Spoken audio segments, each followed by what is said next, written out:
Hi అండి, అందరికీ నమస్కారం. ఈరోజు మనం బఠానీ చాట్ ఎలా తయారు చేసుకోవాలో చూద్దాం. ముందుగా ఒక కుక్కర్ తీసుకుని అందులో మనం కడుక్కుని పెట్టుకున్న గ్లాసున్నర బఠానీ వేసేసుకుందామండి. ఇక్కడ నేను పచ్చి బఠానీ తీసుకుంటున్నాను. సో పచ్చి బఠానీలో ఎలాంటి కలర్స్ వేయరు, ఎలాంటి కెమికల్స్ వాడరు కాబట్టి బాగుంటుంది. అలాగే తరిగిన బంగాళదుంప కూడా ఒకటి తీసుకుని అవి ములిగేంత వరకు వాటర్ అయితే పోసానండి. ఇలా వాటర్ పోసుకున్న తర్వాత దాంట్లోకి సరిపడగా కొంచెం సాల్ట్ వేస్తున్నా. ఇక్కడ నేనైతే పింక్ సాల్ట్ వాడుతున్నానండి. ఇన్ కేస్ మీ దగ్గర వైట్ సాల్ట్ ఉన్నా వేసుకోవచ్చు. అలాగే కొంచెం పసుపు కూడా వేసుకున్నానండి. ఈలోపు మనం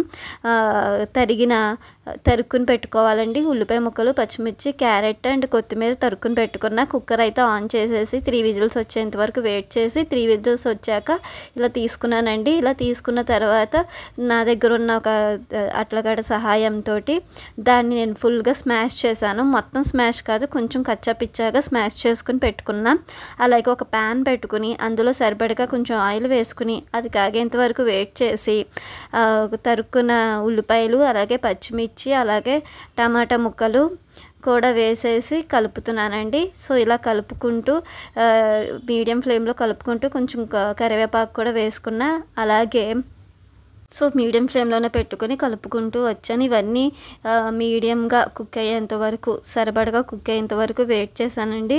సో ఇలాగ మీడియం ఫ్లేమ్లోనే కుక్ అవుతుండగానే సరిపడగా కొంచెం కారం కూడా వేసాను. అలాగే కారంతో పాటు కొంచెం కారం ఒకటే వేసానండి.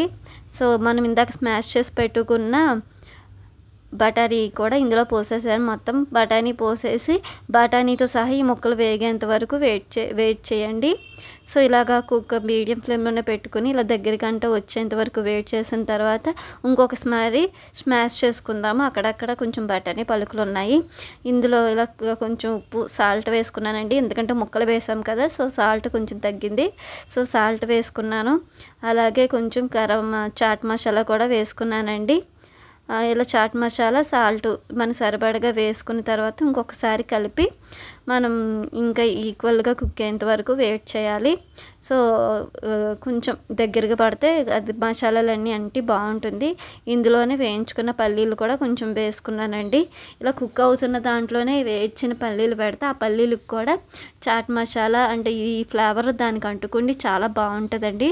అలాగే కొంచెం వాటర్ పోసుకుని మనకి చాట్ ఎలా ఉంటే బాగుంటుంది, టెక్స్చర్ ఎలా ఉంటే బాగుంటుంది అలా వచ్చేంత వరకు వెయిట్ చేసి దగ్గర కుక్ అయిన తర్వాత ఒక బౌల్లోకి తీసుకుని పక్కన పెట్టుకున్నాను.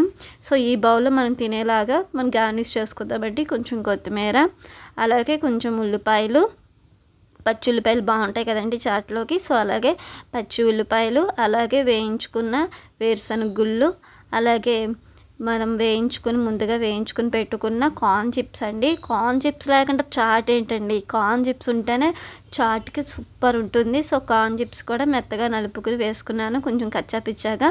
ఇలా వేసుకున్న తర్వాత లెమన్ అండి. లెమన్ లేకుండా చాట్ అస్సలు బాగోదండి. సో అందుకని ఈక్వల్గా లెమన్ సరిపడగా నిమ్మకాయ కూడా వేసుకుని పిండుకున్నాను. సో ఫైనల్లీ ఇలా పిండుకున్న తర్వాత ఒక్కసారి గార్నిష్ చేసుకుని ఒక్కసారి కలుపుకొని తింటే సూపర్ ఉందండి. హోమ్ మేడ్ చాట్ చాలా బాగుంది. ఒక్కసారి నేను చేసిన పద్ధతిలో ఒక్కసారి ట్రై చేసి ఎలా ఉందో కామెంట్ చేయండి. Thanks for watching and please support me and please subscribe. Bye.